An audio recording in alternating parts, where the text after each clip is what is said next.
Namaste. Welcome to another episode of My India, My Pride series. Today, we will be learning about the rulers of lunar and solar dynasty or Surya Vamshis and Chandra Vamshis, who are believed to be the descendants of Vaivatsvata Manu, who is the grandson of Kashyapa Muni, one of the Saptarshis of this Manvantar. Kashyapa Rishi was the grandson of Lord Brahma. He hailed from the state of present-day Kashmir. It was named after him Kashyapamir or Kashmir. He was married to the 17 daughters of Daksha Prajapati. Aditi and Diti, who were the mothers of Devas and Asuras, were among these. As per Purana, all living beings of this world are the children of Kashyapa Rishi and 17 of his wives. Vaivatsvata Manu was a king. He was the grandson of Kashyapa Rishi. He is also known as Satyavrata and Shraddhadeva. Vaivasvata Manu had two children, Aila and Ikshwaku. The descendants of Aila were called Chandra Vamshi or people born in Lunar dynasty, and the descendants of Ikshwaku dynasty were called Surya Vamshi or people born in Solar dynasties. Let us study about the famous rulers born in both these dynasties and their interesting stories. Once there lived a Asura king called Vrishaparva. He had a daughter named Sharmishta who was a friend of Devayani. Devayani was the daughter of Shukracharya who was the Rajaguru of Asuras. Once both of them went to bathe in the fragrant waters of a nearby pond. After the bath, the clothes that Devayani and Sharmishta were wearing got exchanged. This angered Sharmishta very much. She humiliated Devayani and pushed her into a nearby well and then went on her way. King Yayati of the Chandra Vamsha was hunting in the same forest. He saw Devayani and rescued her from the well. Devayani fell immediately in love with him and confessed her desire to marry him.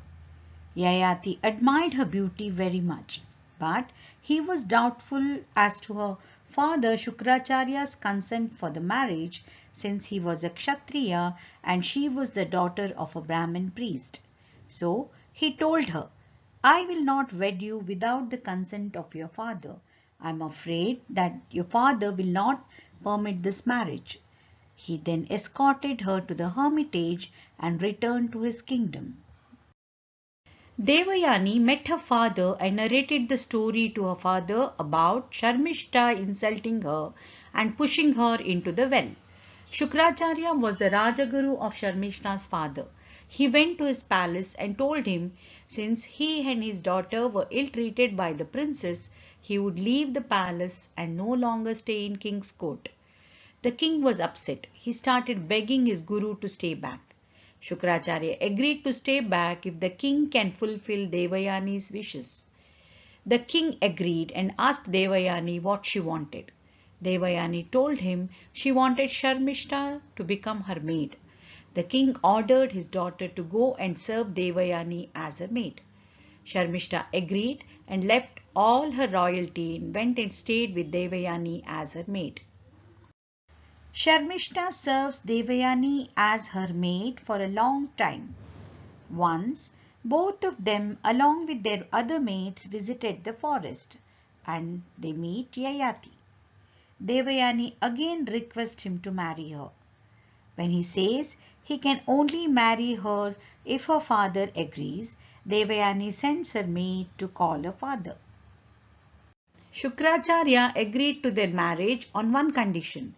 He told Yayati he should take Sharmishta in dowry since she was Devayani's maid and she can't leave Devayani's side. But he should not give her the status of a wife. Yayati agrees to the conditions and marries Devayani and takes them both back to his kingdom along with other maids. Sharmishta stays in Ashoka Vatika outside the palace and Devayani lives happily with Yayati in the palace. Time passes by and she gives birth to two sons Yadu and Turvasu. Sharmishta continued serving Devayani and lived in Ashoka Vatika. One day, Yayati passed by Ashoka Vatika. Sharmishta saw Yayati and fell in love with him. She confessed her love with the king and wanted him to marry her. Yayati too was impressed by her beauty and dedication for him. He agreed and both got married secretly. They hid this fact from Devayani and happily led a secret life in Ashokavatika. Sharmishta gave birth to 3 sons, Druhyu, Anu and Puru. One day, Yayati and Devayani were strolling through the garden and came across the sons of Sharmishta. When she saw the children who looked like Yayati, Devayani came to know about the secret life of her husband and Sharmishta. She was furious and stormed out from there. She goes to her father and complains about her husband's life with Sharmishta.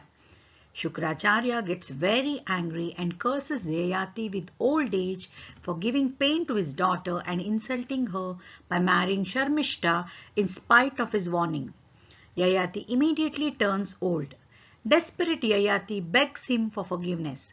Shukracharya feels sorry for him and tells him if anyone is ready to exchange their youth with him, he can get his youth back. Yayati had 5 sons. He requested each one of them. 4 of them refused, while Sharmishta's youngest son Puru agreed and gave away his youth to his father. Yayati was pleased with his son Puru's devotion towards him and gives him the best part of his kingdom, the central land around river Saraswati. Devayani's son Yadu gets the southwest part of Yayati's kingdom, while Turvasu gets the south part of the kingdom, whereas Sarmishta's other 2 sons, Druhyu gets western part and Anu gets the northern part of their father's kingdom. After several years of youth and happy life, Yayati feels sorry for what he did and returns his son's youth back to him and goes to heaven after leaving all his desires. Lord Krishna, who was the son of Vasudeva, was the descendant of Yadu, the eldest son of Devayani, whereas the Kauravas and Pandavas were the descendants of Puru, the youngest son of Sharmishta. In this video, we learnt about King Yayati of Lunar dynasty.